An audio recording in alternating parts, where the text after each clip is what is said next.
Welcome to Kishore Academy. In the video, 7th standard English 3rd midterm question already நம்ம பார்த்துட்டோம். So அதோட answers பார்க்க போறோம். First, synonyms, procedure, mood.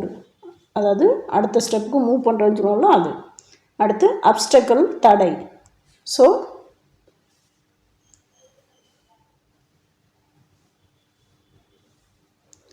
stop. Antonyms, rapidly. Rapidly na தொடர்ந்து. So அதுக்கு option slowly. Fourth one, flurried. Flurried na வருத்தப்படுறது. So அதுக்கு opposite. Antonyms, happily.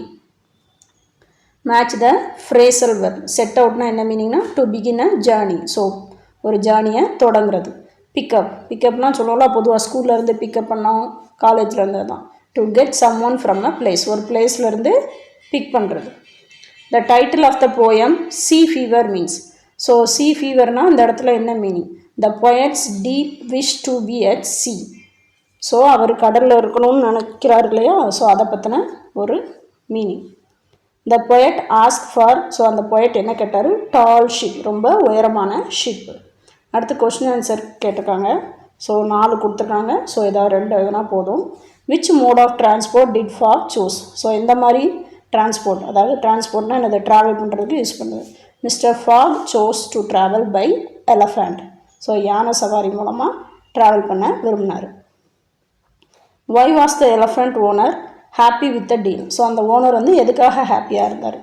The owner sold the elephant at the excessive sum of. So அடிஷ்னலாக 2000 பவுண்ட்ஸுக்கு அதை sale பண்ணிட்டார், அதனால் அவர் ஹாப்பியாக இருந்தார். How did Neerja save the Americans? So ஃப்ளைட்டை ஹைஜாக் பண்ணும்போது ஸோ அவங்க அமெரிக்கன்ஸை தான் ஏம் பண்ணுறாங்கங்கிறனால அவங்க என்ன செஞ்சாங்க, அந்த அமெரிக்கனோட பாஸ்போர்ட்டை எல்லாத்தையும் அந்த குப்பைக்கு வச்சுருப்பாங்களே ஒரு சூட்னா ஒரு குழாய் மாதிரி, ஸோ அந்த டஸ்ட்பினில் போட்டாங்க. Neerja Bhanot collected the passport of the Americans. She manage to hide their passport and discard them down the rubbish chute. So அந்த பாஸ்போர்ட்டை கலெக்ட் பண்ணி மறைச்சி அந்த குப்பையில் போட்டாங்க. Name the schools and colleges Neerja studies. So அவங்க ஸ்கூல் காலேஜ் எங்கே படித்தாங்க? Neerja studied in Chandigarh sacred school. School first சண்டிகரில் உள்ள சாக்ரட் ஸ்கூல், அடுத்து தென் அவங்க பாம்பேக்கு ஷிஃப்ட் ஆனாங்க. ஸோ அங்கே உள்ள ஸ்காட்டிஷ் ஸ்கூலில் படித்தாங்க. கிராஜுவேஷனும் மும்பையிலே சேவியர்ஸ் காலேஜில் முடித்தாங்க.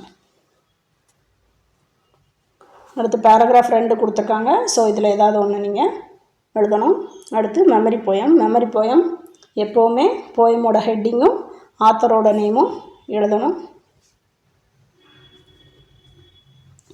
அடுத்து மேட்ச் த ஃபாலோயிங். க்ரீன் ஐலண்ட்னா ஹியூஜ் ஃபிஷ், பெரிய மீன். ஸோ மீர்ஜான் யார்? The king. Sindbad the sailor. So voyage. Sindbad the porter, poor listener. அடுத்து fill ups. Neerja leapt into action when she noticed chaos on board. So அங்கே ஏதோ ஒரு confusion இருந்ததுனால அவங்க கொஞ்சம் ஆக்ஷனில் வந்தாங்க. Neerja was sent to London based on. So லண்டனுக்கு நீர்ஜா எதனால் அனுப்பப்பட்டாங்க? Her performance and peer review. So அவங்களோட பெர்ஃபார்மன்ஸ் ஒர்க்கில் ப்ளஸ் பியர் ரிவ்யூனா அவங்க கூட வேலை பார்க்கவங்க சொன்ன ரிவ்யூ பேஸ்டில். அடுத்து போயம் லைன்ஸ் கொடுத்து கொஷின் கேட்டிருக்காங்க. Alliterated word. ஸோ அலிட்ரேட்டட் வேர்ட்னால் ஒரே லைனில் இருக்கிற வவல்ஸ் தவிர மற்ற ஒரே வேர்ட் லெட்டரில் ஸ்டார்ட் பண்ணுற வேர்ட்ஸ். So daring, deed. அடுத்து pick out the rhyming words. Rhyming வேர்ட்ஸ்னால் ஒரே மாதிரி எண்ட் ஆகும். So dash, flash. அடுத்த rhyming scheme. So dash, flash ஒரே மாதிரி இருக்குது. So A. அடுத்து last thing. So B, A, B. அடுத்து சேஃப்டி ரூல்ஸ் பற்றி உங்களை ஓனாக எழுத சொல்லியிருக்காங்க. ஸோ சிம்பிளாக நீங்கள் எழுதிடலாம். அப்படி தானே?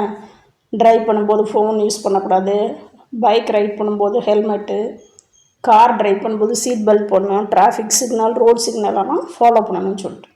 தேங்க்யூ.